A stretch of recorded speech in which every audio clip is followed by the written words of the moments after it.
Hi friends, எல்லோருக்கும் வணக்கம். எல்லோரும் எப்படி இருக்கீங்க? இன்றைக்கி அந்த கதையோட அடுத்த பகுதி தான் பார்க்க போகிறோம். அதுக்கு முன்னாடி நீங்கள் செய்ய வேண்டிய விஷயம் என்ன அப்படின்னு கேட்டிங்கன்னா, மறக்காமல் நம்ம சேனலை சப்ஸ்கிரைப் பண்ணிக்கோங்க. கீழே இருக்க பெல் பட்டனையும் கிளிக் பண்ணுங்கள். அப்போ தான் போடக்கூடிய வீடியோக்கள் எல்லாமே உடனுக்குடனே உங்களுக்கு நோட்டிஃபிகேஷன் வரும். ஸோ மறக்காமல் சேனலை சப்ஸ்கிரைப் பண்ணிவிட்டு வீடியோ பாருங்கள் ஃப்ரெண்ட்ஸ். வாங்க நம்ம கதைக்குள்ளே போகலாம்.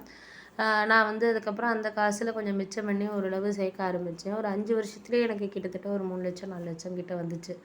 அதை வச்சு என்ன பண்ணலாம் அப்படின்னு எனக்கு ஒரு யோசனை தோணிகிட்டு இருந்தப்போ, சரி கொஞ்சம் வட்டிக்கு விடலாம். ஏன்னா அது ஏன்னா நிறைய பேர்கிட்ட வட்டிக்கு வாங்கினப்போ நிறைய பைசா அதிகமாக விட்டாங்க. ஆனால் நம்ம ஒரு 2 பைசா 3 பைசா விட்டோம்னா ஏதோ நம்ம குடும்ப செலவுக்கு ஆகும் அப்படிங்கிற மாதிரி.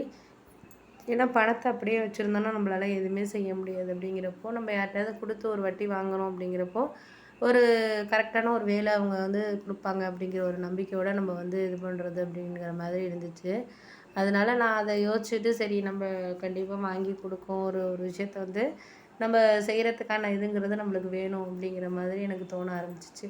அதனால் எந்த இதுக்குமே ஒரு பணத்தை நம்ம கரெக்டான வேலை மாதம் வட்டி கொடுக்குறோம் அப்படிங்கிறத தாண்டி அதை அவங்க கரெக்டாக கொடுக்குறாங்களா என்னங்கிறத தான் நம்ம இது பண்ணிக்கிட்டு பார்த்துக்கிட்டு இருக்கணும் அப்படிங்கிற மாதிரி எனக்கு தோண ஆரம்பிச்சு. ஏன்னா நம்ம ஒரு விஷயத்த செய்கிறோம் அப்படிங்கிறத தாண்டி நம்மளுக்கு அது கரெக்டான வேலை நம்ம பயன்படுதா இல்லையா அப்படிங்கிறத நம்ம முடிஞ்ச அளவுக்கு நம்மளால் என்ன செய்ய முடியுதோ அதை நம்ம பார்த்து இது பண்ணிக்க வேண்டியதான் அப்படிங்கிற மாதிரி இருந்துச்சு. அதனால் நான் அந்த நேரத்துக்கு அது தகுந்த மாதிரி நம்ம எதையுமே ஓவர் கம் பண்ணிவிட்டு நம்ம வாழ்க்கையில் போயிடக்கூடாது. இதுக்காக இருந்தாலும் சரி எதுக்காக இருந்தாலும் நம்மளுக்கு அந்த நேரத்தில் நம்மளுக்கு புரிகிற மாதிரி ஒரு சில விஷயங்களை வாழ்க்கையில் கொண்டுட்டு போனோம்னாலே போதும் அப்படிங்கிற மாதிரி எனக்கு தோண ஆரம்பிச்சிச்சு.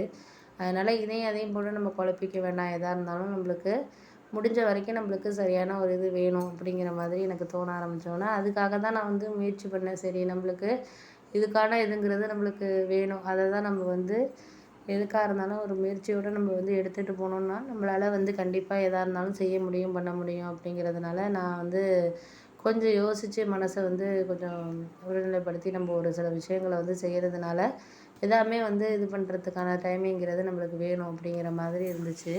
அதனால் நான் எதுக்குமே இது பண்ணலை. சரி நம்மளால் முடிஞ்ச விஷயத்த நம்ம இது பண்ணிக்கலாம், சரி செய்யலாம் அப்படிங்கிற மாதிரி நான் முடிவெடுத்துக்கிட்டு அதுக்கப்புறம் கொஞ்சம் கொஞ்சம் செய்ய ஆரம்பித்தேன். அதுக்கு அடுத்தது நம்மளுக்கு ஒரு விஷயம் கிடைக்கிது அப்படிங்கிறத தாண்டி நம்மளுக்கு அது செய்கிறதுக்கான இதுங்கிறது வேணும் அப்படிங்கிற மாதிரி எனக்கு தோணிகிட்டு இருந்துச்சு.